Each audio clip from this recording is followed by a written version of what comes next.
అందరికీ నమస్కారం. అందరికీ రాష్ట్ర అవతరణ దినోత్సవ శుభాకాంక్షలు. ఈరోజు ఆవిర్భావ దినోత్సవ సందర్భంగా కాంగ్రెస్ ప్రభుత్వం మహిళలకి, మా అక్క చెల్లెలందరికీ చీరలు పంపిణీ చేయడం, వారికి ఈరోజు కానుకగా ఆవిర్భావ దినోత్సవ సందర్భంగా కానుకగా చీరలు ఇవ్వడం జరిగింది. దీని మహిళలందరూ చాలా సంతోషం వ్యక్తం చేస్తున్నారు. ఎందుకంటే గతంలో బతుకమ్మకు చీరలు ఇస్తే కట్టుకునే పరిస్థితి లేకుండే, వాళ్ళని అవమానపరిచే విధంగా ఉండని మన టీవీలలో, పేపర్లలో మనం కూడా చూసాం, సోషల్ మీడియాలలో కూడా మహిళలు ఇలాంటిది చీరలు ఇచ్చి మమ్మల్ని అవమానపరుస్తున్నారు అనేసి. ఎందుకంటే ఆ రోజు కేసీఆర్ గారి పాలనలో మన లెక్క ఇక్కడ మన నేతన్నలకే ఇది అవకాశం ఇచ్చి వాళ్ళతో నేయించింది కాదు. సూరత్లో డెడ్ స్టాక్ని తీసుకొచ్చి జోకుడులో తీసుకొచ్చి అమ్మి దానికి కమిషన్ల గురించి తీసుకొచ్చి కొనుకొచ్చినాక మహిళలకు ఇచ్చి మహిళలకు ఇబ్బంది అయ్యే పరిస్థితి, కట్టుకోకుండా రాష్ట్ర ఖజానా కూడా నష్టం చేసే పరిస్థితి ఉండే. ఈరోజు మహిళలందరూ గర్వించే విధంగా వారిని గౌరవిస్తున్న కాంగ్రెస్ ప్రభుత్వం మహిళలు చెప్పడం అదొక భాగం అయితే, రెండోది ఏంటంటే తెలంగాణ రాష్ట్రం ఎన్నో సంవత్సరాలు పోరాటాలు బలిదానాలు అయినా కూడా రాలేదు. కానీ మన సోనియా గాంధీ గారు, సోనియమ్మ గారు మన తెలంగాణ రాష్ట్రం ఇచ్చినందుకు వారికి హృదయపూర్వకంగా రాష్ట్ర ప్రజల తరఫు నుంచి ధన్యవాదాలు తెలుపుతున్నాను. తెలంగాణ రాష్ట్రం వస్తే ధనిక రాష్ట్రం, బాగా డెవలప్మెంట్ అవుతుంది అనుకున్నాం. నీళ్లు, నిధులు, నియామకాలని అందరం కలిసి దీంట్లో భాగస్వామ్యం అయ్యారు. కానీ ఏమైనా మేలు జరిగితే 10 సంవత్సరాల కేసీఆర్ కుటుంబంకే జరిగిందని స్వయాన తన కూతురైన కల్వకుంట్ల కవిత గారే అన్ని ప్రెస్ మీట్లలో చెప్పడం, రాష్ట్రం కోరుకున్నది ఎందుకు వీళ్ళ కుటుంబాల గురించా, రాష్ట్ర ప్రజలు ఎవరు సంతోషంగా లేరంటారు. ఈరోజు మంచి పరిపాలన ఉందంటే గౌరవ ముఖ్యమంత్రి రేవంత్ రెడ్డి గారి నాయకత్వంలోని ప్రజలందరూ సంతోషంగా ఉండడానికి నిదర్శనం ఈ ఒక చీరలు. అందరికీ మరొకసారి ఆవిర్భావ దినోత్సవం. తెలంగాణ రాష్ట్రంలో ఆంధ్ర నాయకుల యొక్క విగ్రహాలు ఏర్పడతా ఉన్నాయి. ఆంధ్ర ఏజెంట్గా రేవంత్ రెడ్డి పనిచేస్తున్నాడు ప్రతిపక్షాలు మాట్లాడుతున్నటువంటి పరిస్థితి. అంతేకాకుండా ఆంధ్ర నాయకుల యొక్క పెత్తనం ఎక్కువ అయిపోతుంది. ఈరోజు పవన్ కళ్యాణ్ యొక్క రాకకు సంబంధించిన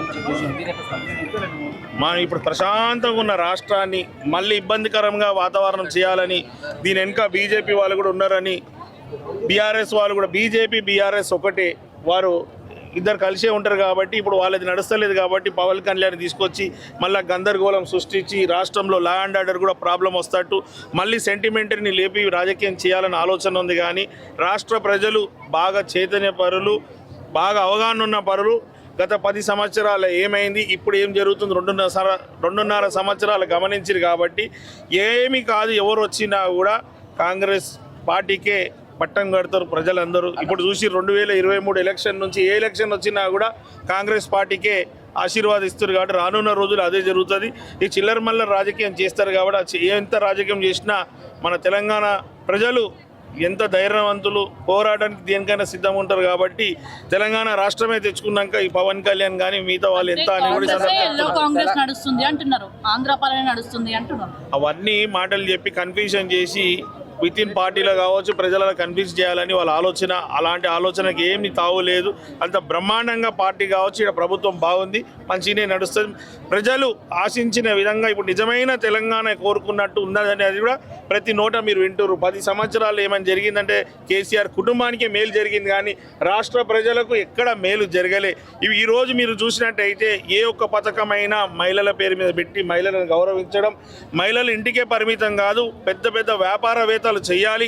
దాని ద్వారా వాళ్ళు ఆర్థికంగా ఎదిగితే వారితో పాటు రాష్ట్రాన్ని నడిపించే శక్తి, సామర్థ్యం మహిళలకు ఉందని భావించిన వ్యక్తి ఎవరైనా ఉన్నారంటే గౌరవ ముఖ్యమంత్రి రేవంత్ రెడ్డి గారు.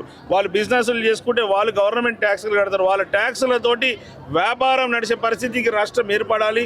ఏవైతే మనం 2023 కావచ్చు, 2047కి ఏదైతే టార్గెట్ పెట్టుకున్నారో మన ఎకానమీ, ఆ ఎకానమీ రీచ్ కావాలంటే ప్రధాన పాత్ర మహిళలు పోషించినప్పుడు, ఆర్థికంగా డెవలప్మెంట్ అయినప్పుడు సక్సెస్ అవుతుందని వారు గుర్తించే ఈ ఒక మెట్లు ఇస్తున్నాం. తెలంగాణ ఆంధ్ర విభజన కాంగ్రెస్ పార్టీ, సోనియా గాంధీ కూడా చాలా నీచంగా ఘోరంగా చేశారు. అందుకే నేను 11 రోజుల పాటు అన్నం తినలేదని చెప్పి కూడా పవన్ కళ్యాణ్ రోజు ప్రెస్ మీట్లో చెప్పడం జరిగింది. దీనిపై మీ స్పందన ఏంటి? వారు ఆలోచన ఏంది, మీకు చెప్పకనే చెప్పిండు అంటే వారికి విభజన జరగొద్దు, వాళ్ళ పెత్తనం ఉండాలనుకోరు. కానీ మనం ఏమన్నాం, మన ఆత్మగౌరవం, రాష్ట్రం ఏర్పడితేనే మా రాష్ట్రాన్ని మేము పరిపాలించుకుంటాం, మాకు ఆ శక్తి సామర్థ్యం ఉంది, దేశంలోనే నంబర్ 1 రాష్ట్రంగా ఎదగాలని మాకు మా వాళ్ళకి ఇంతకుముందుకు ఉద్యోగాలు వచ్చేది కాదు, నిధులు వచ్చేది కాదు, ఏ నిధులున్నా ఆంధ్రాకి వెళ్ళేది. అలా కాకుండా తెలంగాణ రాష్ట్రకు నిధులు రావాలి, నీళ్లు రావాలి, వస్తే ఎవరైతే మన రైతన్నలు ఉన్నారు బాగుపడాలని, అన్ని వర్గాలు బాగుపడాలంటే తెలంగాణ రాష్ట్రం ఏర్పడితే తెలంగాణ వాళ్ళే పరిపాలిస్తే డెవలప్మెంట్ అయితే ఆలోచనతో పోరాటం తెలంగాణని ఇచ్చింది సోనియా గాంధీ కాబట్టి అంత బ్రహ్మాండంగా ఉంది. ఇప్పుడు ఎన్ని చిల్లర లెక్కలు చేసుకున్నా దీని వెనుక సూత్రధారి అక్కడ ప్రధానమంత్రి మోదీ గారు కూడా ఆయనను పెట్టుకొని ఏదో నాటకాలు చేయాలనుకుంటున్నారు. కానీ ఎవరు పావులు ఇక్కడ ఏం చేసినా కూడా ఏం జరగదు. తెలంగాణని వ్యతిరేకించినటువంటి సిపిఎం పార్టీ కావచ్చు, ఎంఐఎం పార్టీలని వ్యతిరేకించినటువంటి కాంగ్రెస్ పార్టీ, అలాగే మీ పార్టీలో ఉన్నటువంటి ఎమ్మెల్సీ అద్దంకి దయాకర్ పైన కూడా కామెంట్ చేయడం జరిగింది. ఐ లవ్ పాకిస్తాన్ అని చెప్పేసి అన్నటువంటి వ్యక్తి కూడా ఇలా కాంగ్రెస్ పార్టీ పెద్దపీట వేసిందని మాట్లాడింది. ఇవన్నీ వాళ్ళు ఎవరో రాజకీయానికి ఏమేమో చేస్తారు కానీ రాష్ట్రం ఇచ్చింది ఎవరు? సోనియా గాంధీ గారు. సోనియా గాంధీ గారు ఎవరు? Congress party president. వారు ఇచ్చిరంటే అర్థమైంది రాష్ట్రం బాగుండాలి, రాష్ట్ర ప్రజలు ఏదైతే ఆకాంక్షిస్తున్నారో అది న్యాయమైన డిమాండ్ అని భావించి ఇచ్చారు. కాబట్టి రాష్ట్రము ఇప్పుడు కాంగ్రెస్ పార్టీ పాలన వచ్చినాకనే బాగుంది, ప్రజాపాలన జరుగుతుంది. అప్పుడు ఏంటంటే రాజుల పాలన, దొరల పాలన ఉండే, ఈరోజు ప్రజాపాలన నడుస్తుంది. ఎప్పుడు నిరంతరం ముఖ్యమంత్రి గారు ప్రజలకు అందుబాటులో ఉండు, రోజు ఎక్కడనో ఒకరు కలుస్తూ ప్రోగ్రామ్ చేస్తారు.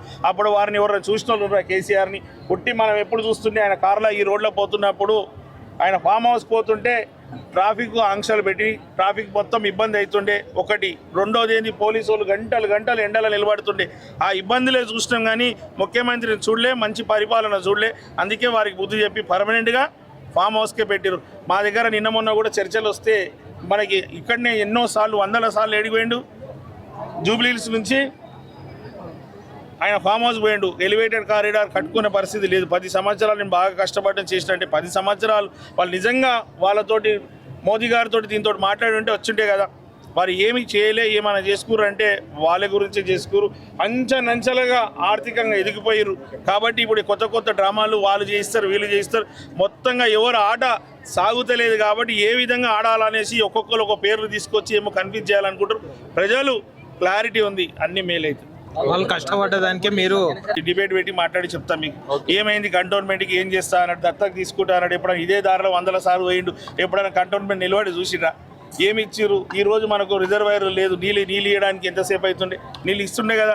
రిజర్వాయర్లు కట్టి 10 సంవత్సరాలు కట్టి ముచ్చటగా 2.5 సంవత్సరాలు మంచిగా పరిపాలిస్తుండే అధికార దహం అహంకారంతో తాండవం ఆడుతుండు. ఊకే పార్టీని, కాంగ్రెస్ పార్టీని, ప్రభుత్వాన్ని ఏదో విమర్శిస్తున్నారు. కానీ ప్రజలు గమనిస్తున్నారు వీళ్ళు 10 సంవత్సరాలు ఏం చేసిరు, వీళ్ళు 2.5 సంవత్సరాలు కాంగ్రెస్ వాళ్ళు ఎంతో మంచిగా చేస్తున్నారు అంతే చెప్తున్నారు. రైట్.